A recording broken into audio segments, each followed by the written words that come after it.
आज हम पढ़ेंगे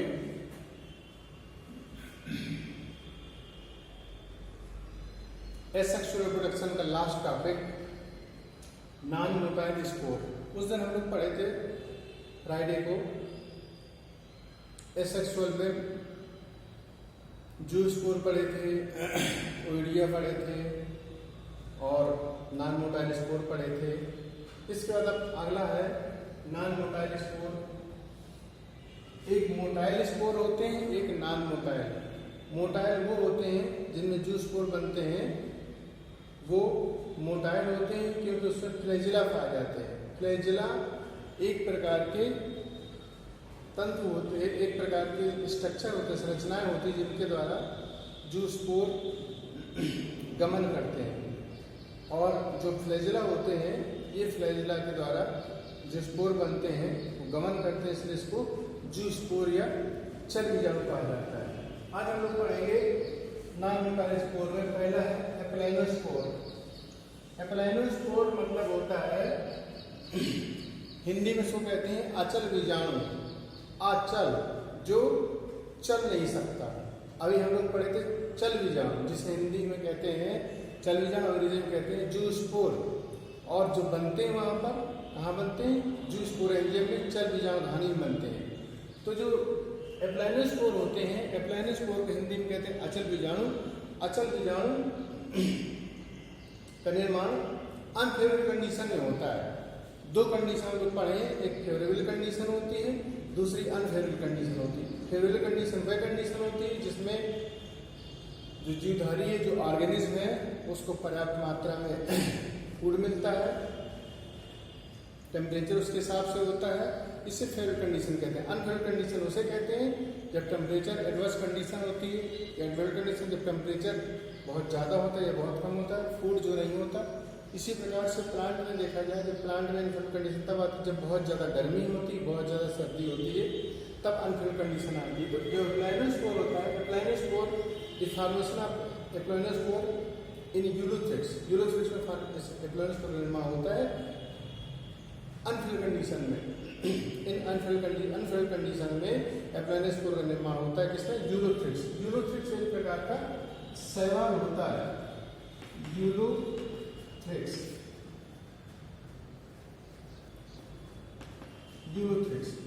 ये एक प्रकार का एल्गी होता है, शैवाल होता है, और ये फ्रेश वाटर एल्गी होता है।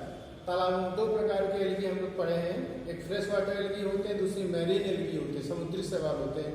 समुद्री शैवाल जो समुद्र में पाए जाते हैं, जो फ्रेश वाटर एल्गी होते हैं वो तालाबों में, पोखरियों में, नदियों में, नालों में पाए जाते हैं। तो जो यूलोथ्रिक्स होता है एक प्रकार का फ्रेश वाटर एल्गी होता है, ताजे जल में पाए जाने शैवाल होता है। और जब अनफेवरेबल कंडीशन आती है, जब प्रतिकूल परिस्थिति आती है, उस प्रतिकूल परिस्थितियों में यूलोथ्रिक्स में जो तंतु होता है उसमें एप्लाइनोस्पोर का निर्माण होता है। एप्लाइनोस्पोर जो होते हैं ये कब बनते हैं? प्रतिकूल परिस्थिति में बनते हैं।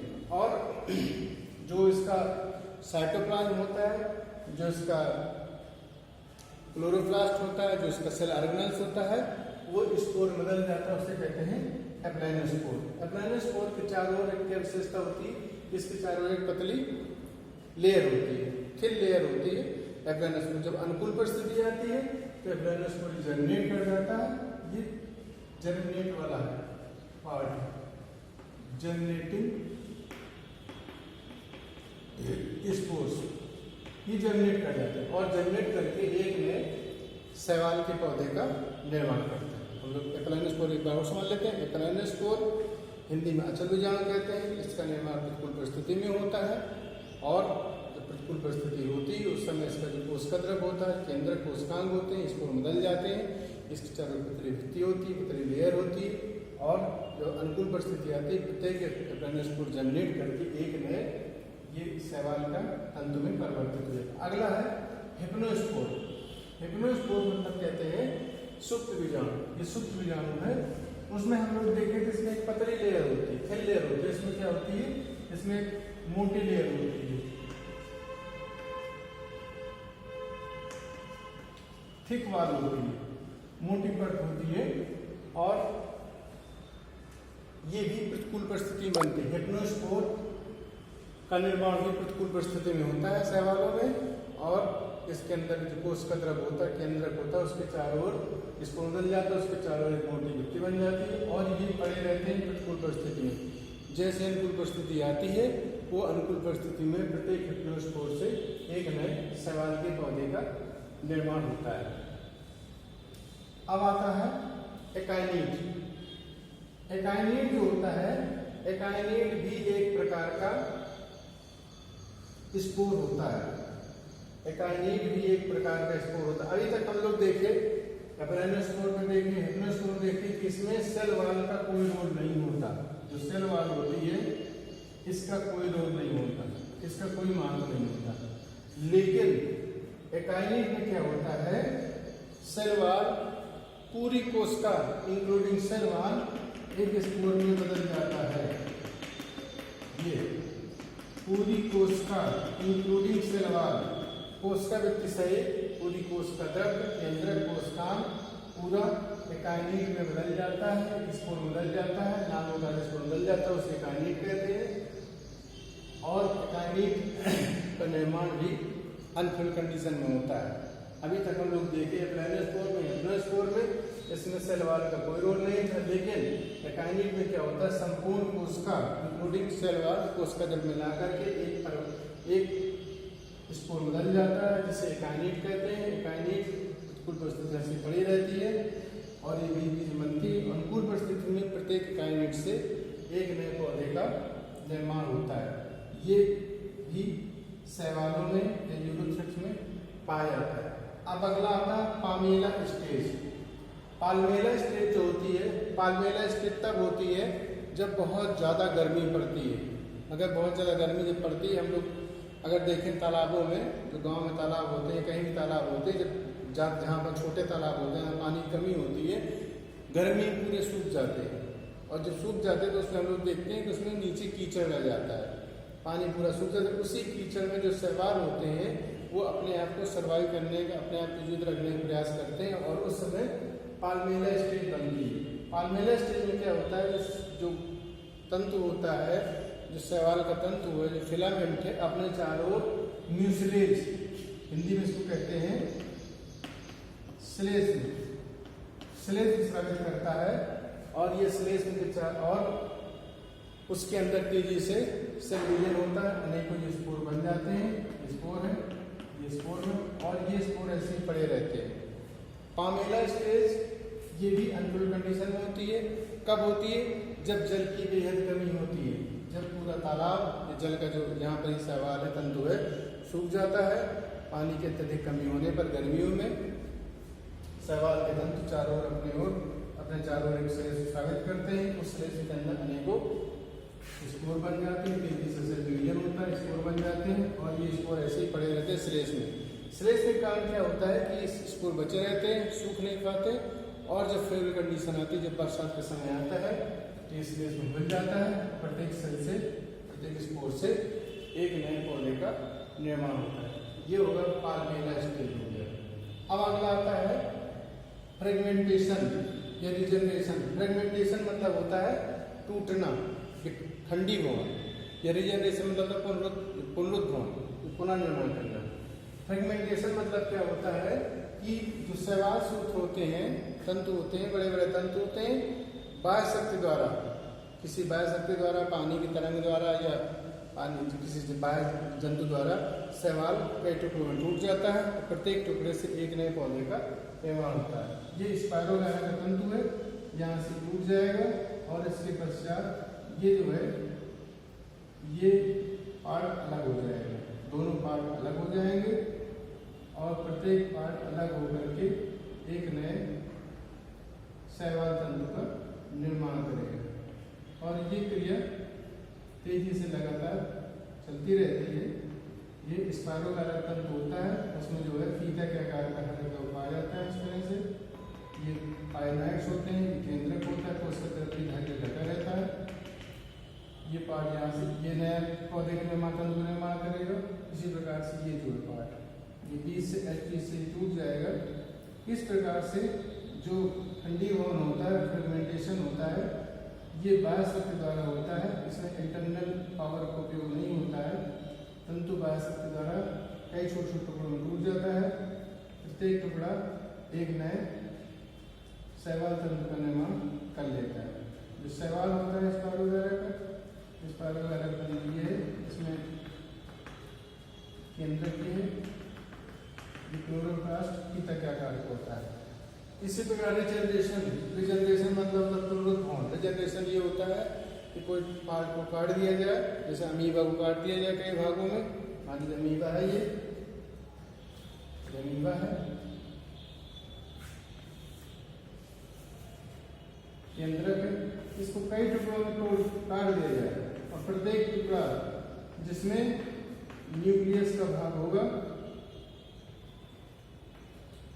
वो प्रत्येक टुकड़ा एक नए अमीबा का निर्माण कर देगा। इसे कहते हैं पुनरुत्थान। जो पुनरुत्थान प्रोसेस होती है, जो निम्न श्रेणी जंतु होते हैं उनमें बहुत ज़्यादा होती है। जैसे जैसे ग्रेजुअली आगे की ओर बढ़ते हैं, जैसे जैसे ग्रेजुअली ऑर्गेनिक इवोल्यूशन होता है, जैव विकास होता है, तो पुनरुत्थान क्षमता धीरे धीरे कम हो जाती है। फिर एक बार समझ लेते हैं, रिजनरेशन मतलब होता है पुनरुत्थान। यदि अमीबा को, ये एक अमीबा है, अमीबा में रिजनरेशन बहुत अच्छे ढंग से अमीबा है, अमीबा कई टुकड़ों में काट दिया जाए, प्रत्येक टुकड़े में, जिस टुकड़े में केंद्रकांश होता है वो एक भाग नए अमीबा का निर्माण कर लेता है। इसी प्रकार से अगर जो निम्न श्रेणी जंतु होते हैं उनमें इसी प्रकार से स्पंज में बहुत ज़्यादा रिजनरेशन क्षमता होती है। स्पंज को अगर स्पंज पोरीफेरस फाइलम में आता है, स्पंज को हम जो है उसको मसल दें, उसको सिल्क कपड़े से छान लें, रेशम कपड़े से, और जो कोशिकाएं निकलती हैं नीचे पानी में आती हैं उनको कोशिकाओं को अलग कर दें। कुछ समय पश्चात उस कोशिका जो क्लस्टर बना लें और एक अनेक स्पंज बन जाए, तो ये रिजनरेशन क्षमता होती है। इसी प्रकार से हाइड्रा में भी रिजनरेशन क्षमता होता है। अगर हाइड्रा को काट दिया जाए कई टुकड़ों में 1.6 मिलीमीटर में, तो प्रत्येक टुकड़ा एक नए पार्ट का निर्माण कर लेगा। तो इस प्रकार से जो पुनरुत्थान क्षमता होती है, पुनरुत्थान क्षमता निम्न श्रेणी जंतु में ज़्यादा होती है। जैसे श्रेणी की ओर बढ़ते हैं, ऑर्गेनिक इवोल्यूशन होता है, जैव विकास होता है, तो ये क्षमता कम होती है। अब आता है कोनिडिया। कोनिडिया जो होते हैं, कोनिडिया भी एक प्रकार के, ये भी एक प्रकार के स्पोर होते हैं। इनका निर्माण भी एक्सोजेनस होता है, बाहर की ओर होता है, और जहाँ कोनिडिया बनते हैं उसे कहते हैं कोनिडियोफोर कहते हैं। कोनिडिया भी जो है ऊपर बन के अलग होते जाते हैं, और ये भी एक प्रकार के नॉन मोटाइल स्पोर होते हैं। कोनिडिया, प्रत्येक कोनिडिया से एक नए कवक तंत्र का निर्माण होता है, और ये कोनिडिया भी जो स्पोर बनते हैं जैसे बाहर निकलते हैं जर्मिनेट करके एक नए कवक तंत्र का निर्माण कर लेते हैं कोनिडिया। इस प्रकार से ये हो गया एसेक्सुअल रिप्रोडक्शन। इसमें पहले एब्राइनोस्पोर हो गया, हेप्लोस्पोर, टाइमिंग, पार्मेला स्टेज, फ्रेगमेंटेशन, फिर कोनिडिया। अब आता है advantage of asexual reproduction. Asexual reproduction का महत्व क्या है? एसेक्सुअल रिप्रोडक्शन का महत्व, पहला चीज ये है कि ये एसेक्सुअल रिप्रोडक्शन में केवल सिंगल पेरेंट भाग लेता है, केवल एक ही पौधे से ही एसेक्सुअल रिप्रोडक्शन हो जाता है, इसलिए इसमें दो पौधों की आवश्यकता नहीं होती। दूसरा क्या होता है? दूसरा ये होता है इसमें जो नंबर ऑफ क्रोमोसोम होते हैं वो सेम होते हैं, उसमें कोई अंतर नहीं होता, और वो सेम उसी तरह होते हैं, इसको कहते हैं क्लोन कहते हैं।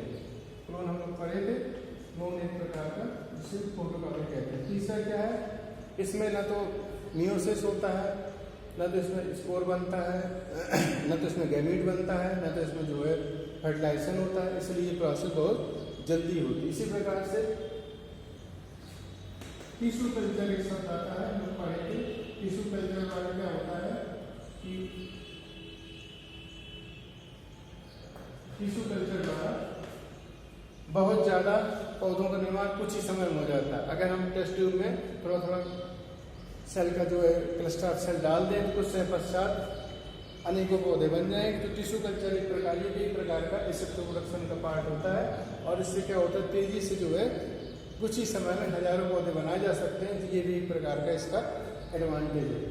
इसके बाद क्या होता है कि जो निम्न श्रेणी के पौधे होते हैं, एल्गी वगैरह होते हैं, जैसे हम लोग सामने देख रहे हैं, अनफेड कंडीशन में, ये अनफेड कंडीशन में अपने आप को सर्वाइव करने के लिए एसेक्सुअल रिप्रोडक्शन करते हैं, जिससे ये अपने आप को सर्वाइव किया जाता है। अब इसका डिसएडवांटेज क्या है?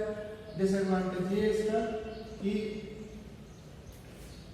पहली चीज ये है कि ये सिंगल पेरेंट इसमें भाग लेता है, इसमें ना तो मियोसिस होता है, ना तो इसमें गैमीट बनते हैं, इसलिए जो है ये जो एसेक्सुअल रिप्रोडक्शन होता है ये कम अच्छा होता है, क्योंकि इसमें वेरिएशन नहीं होता है। और ये जो है लगातार अगर कोई जंतु में होता रहता है, कोई पौधे में होता रहता है, तो उसका जो जेनेटिक स्ट्रक्चर होता है वो कमज़ोर हो जाता है। और एसेक्सुअल रिप्रोडक्शन जो है, जो इसलिए एसेक्सुअल रिप्रोडक्शन की तुलना में सेक्सुअल रिप्रोडक्शन ज़्यादा अच्छा माना जाता है। ये हो गया एसेक्सुअल रिप्रोडक्शन का पार्ट। फिर एक बार रिवाइंड कर लेते हैं। पहले प्लेनोस्पोर है। प्लेनोस्पोर हिंदी में अचल बीजाणु कहते हैं। अचल बीजाणु तब बनते हैं जब प्रतिकूल परिस्थिति होती है, अनफिट कंडीशन होती है। कोशिकाग्रह केंद्रक कोशिका मिलकर के स्पोर बनाते हैं, प्लेनोस्पोर कहते हैं। प्लेनोस्पोर पड़े रहते हैं, अनुकूल परिस्थिति में जनरेट करके नए शैवाल तंतु का निर्माण करते हैं। दूसरा हेप्नोस्पोर। हेप्नोस्पोर में यहाँ पर पतली दिखती है, यहाँ पर मोटी दिखती है। डिफरेंस है प्लेनोस्पोर हेप्नोस्पोर में। हेप्नोस्पोर का निर्माण भी अनुकूल परिस्थिति में होता है। इसके चारों ओर मोटी मिट्टी बन जाती है, प्रतिकूल परिस्थिति में पड़े रहते हैं और अनुकूल परिस्थिति आती है तो इसमें जो है एक नए शैवाल के तंतु का निर्माण होता है। तीसरा एकाइनिक है। एकाइनिक का निर्माण भी अनफिट कंडीशन प्रतिकूल परिस्थिति में होता है। हम लोग देखे थे प्लेनोस्पोर में सेल वाल का कोई रोल नहीं था, लेकिन इसमें पूरी सेल वाल ही मिल करके एक स्पोर बनाने से एकाइनिक कहते हैं। एकाइनिक प्रतिकूल परिस्थिति में पड़ी रहती है, अनुकूल परिस्थिति में एकाइनिक से एक नए पौधे का तंतु का निर्माण होता है। अगला पाल्मेला स्टेज होता है। पाल्मेला स्टेज तब होता है जब बेहद अनुकूल परिस्थिति नहीं होती, जब जल की बेहद कमी होती है, उस समय पाल्मेला स्टेज होता है। पाल्मेला स्टेज में क्या होता है कि तंतु चारों अपने स्लेश में स्वागत करता है। स्लेश अंदर से रीजन होता है और उसके अंदर स्पोर पड़े होते हैं। तो अनुकूल परिस्थिति आती है, स्लेश में मिल जाता है बरसात के मौसम में और प्रत्येक स्पोर से एक नए पौधे का निर्माण होता है। फ्रेगमेंटेशन। फ्रेगमेंटेशन मतलब होता है टूटना, विखंडन। इसमें जो है शैवाल तंतु या कवक तंतु या कोई भी तंतु जो होते हैं कई छोटे छोटे टुकड़ों में टूट जाते हैं और ये टुकड़े टूटते हैं बाह्य के द्वारा टूटते हैं, बाह्य द्वारा कई भागों में टूट जाते हैं और प्रत्येक टुकड़े से एक नए तंतु का निर्माण होता है। रिजनरेशन मतलब होता है पुनरुत्थान। पुनरुत्थान प्रोसेस वो होती है जिसमें पुनरुत्थान का अर्थ ही होता है रिजनरेट, दोबारा उत्पन्न करना या खोई हुए भाग को पुनः प्राप्त कर लेना। तो रिजनरेशन जो प्रोसेस होती है वो निम्न श्रेणी के जीवों में ज़्यादा होती है। जैसे जैसे उच्च श्रेणी को हम लोग बढ़ते हैं तो रिजनरेशन क्षमता धीरे धीरे कम होती जाती है। अगर हम देखें अमीबा में रिजनरेशन क्षमता बहुत ज़्यादा होती है। अगर अमीबा को कई टुकड़ों में काट दिया जाए और प्रत्येक टुकड़ा जिसमें ये न्यूक्लियस का पार्ट होता है, ये एक नए अमीबा का निर्माण कर लेंगे इस प्रकार से। और जिसमें जो है और जिसमें ये नहीं होगा वो भाग नष्ट हो जाएगा। इसी प्रकार से रिजनरेशन क्षमता स्पंज में बहुत ज़्यादा होती है। स्पंज को जो है सभी कोशिकाओं को अलग अलग करते हैं तो कुछ संपश्चात वो सेल्स क्लस्टर बना के नए स्पंज का निर्माण कर लेती हैं। इसी प्रकार से हाइड्रल रिजनरेशन क्षमता बहुत ज़्यादा होती है। तो जैसे जैसे आगे की ओर बढ़ते हैं संघ में, जैसे जैसे हम जैव विकास में ऊपर की ओर बढ़ते हैं, जैव विकास में जैसे जैसे फाइलम में जो है ऑर्गेनिक इवोल्यूशन होता है तो रिजनरेशन क्षमता धीरे धीरे कम होती जाती है और ये क्षमता निम्न श्रेणी जंतु में ज़्यादा होती है, उच्च श्रेणी जंतु में बहुत कम होती है। जैसे छिपकली की पूंछ का टूट जाती है फिर नहीं बन जाती है, ये भी एक प्रकार का रिजनरेशन है। लेकिन मनुष्य में रिजनरेशन क्षमता नहीं होती है। मनुष्य में केवल लिवर ही रिजनरेट कर सकता है, बाकी जो है अन्य पार्ट रिजनरेट नहीं करते। इस बार आता है कोनिडिया। कोनिडिया जो होता है, कोनिडिया एक प्रकार के स्पोर होते हैं। कोनिडिया निर्माण कोनिडिया स्पोर में होता है और कोनिडिया स्पोर का जो एप्पल पार्ट है, टिप पार्ट है, वो कोनिडिया बदल जाता है और टू प्रकृति के स्पोर बाहर निकलते रहते हैं। इसूजिनस होता है, बाहर की ओर होता है और प्रत्येक स्पोर जनरेट करके एक नए कवक तंतु का निर्माण करते हैं। इस प्रकार से ये सेक्सुअल प्रोडक्शन लगातार चलता रहता है। अब आता है advantage of sexual production. Advantage क्या है? पहले एडवांटेज ये है कि सिंगल पेरेंट्स में भाग लेता है, नंबर ऑफ क्रोमोसोम सेम रहते हैं, क्रोमोसोम संख्या समान रहती है, जो सेम होती है इसलिए इसको क्रोन कहते हैं। टिश्यू कल्चर द्वारा कुछ ही समय में हजारों पौधे उत्पन्न किए जा सकते हैं और इसमें जो है जो निम्न श्रेणी के पौधे हैं, जो शैवाल है, कवक है, उनमें क्या उनमें ये एक प्रकार का एसेक्सुअल प्रोडक्शन के द्वारा ये एडवर्स कंडीशन में प्रतिकूल अपने आप को सर्वाइव रखते हैं। अब डिसएडवांटेज क्या है? डिसएडवांटेज का ये है कि जो है पहली बार इसमें जो है जो एसेक्सुअल प्रोडक्शन होता है इसमें सिंगल पेरेंट भाग लेता है। इसमें ना तो मियोसिस होता है, ना तो गैमीट बनते हैं, ना तो सिंगेमी फर्टिलाइजेशन होता है। इसलिए जो इसमें लगातार अगर होता रहता है किसी ऑर्गेनिज्म या एनिमल में तो उसका जो जेनेटिक स्ट्रक्चर कमज़ोर हो जाता है। तो ये जो इसका सबसे महत्वपूर्ण डिसएडवांटेज है। इसलिए कभी क्वेश्चन आता है कि एसेक्सुअल रिप्रोडक्शन और सेक्सुअल रिप्रोडक्शन में कौन ज़्यादा अच्छा होता है, तो उसका कहाँ बताइए, तो उसमें यही लिखा जाएगा कि एसेक्सुअल रिप्रोडक्शन तुलना में सेक्सुअल रिप्रोडक्शन ज़्यादा अच्छा होता है, ज़्यादा डेवलप, ज़्यादा बेहतर होता है, क्योंकि सेक्सुअल रिप्रोडक्शन में क्रॉसिंग ओवर होता है, सेक्सुअल रिप्रोडक्शन में वेरिएशन बनते हैं, सेक्सुअल रिप्रोडक्शन में नए जो गैमीट बनते हैं उसमें दोनों पेरेंट भाग लेते हैं, इसलिए सेक्सुअल रिप्रोडक्शन ज़्यादा अच्छा होता है तुलनात्मक रूप से सेक्सुअल रिप्रोडक्शन। सेक्सुअल रिप्रोडक्शन अगर लगातार सेक्सुअल रिप्रोडक्शन किसी जीवधारी में होता रहता है तो वो जीवधारी धीरे धीरे विलुप्त हो सकता है, वो जीवधारी धीरे धीरे उसका जेनेटिक स्ट्रक्चर कमजोर हो सकता है, उसका जो रेस्टेंट और धीरे धीरे कमजोर हो जाएगा। इसलिए सेक्सुअल रिप्रोडक्शन ज़्यादा अच्छा होता है कंपेरिजन टू एसेक्सुअल में। सेक्सुअल में इसलिए क्योंकि सेक्सुअल में पहली बात तो गैमीट बनते हैं, गैमीट में वहाँ पर फ्यूजन होता है, मियोसिस होता है, क्रॉसिंग ओवर होता है। क्रॉसिंग ओवर एक शब्द बहुत महत्वपूर्ण, क्रॉसिंग ओवर मतलब होता है गुणसूत्रों की अदला बदली, जो गुणसूत्रों की अदला बदली होती है, जिससे क्या होता है कि नए उसमें नए पिगमेंटा उत्पन्न होती है, नए लक्षण उत्पन्न होते हैं, नई जाति उत्पत्ति होती है। इसलिए sexual reproduction is more better than asexual reproduction. Sexual reproduction asexual तुलना में ज़्यादा अच्छा होता है।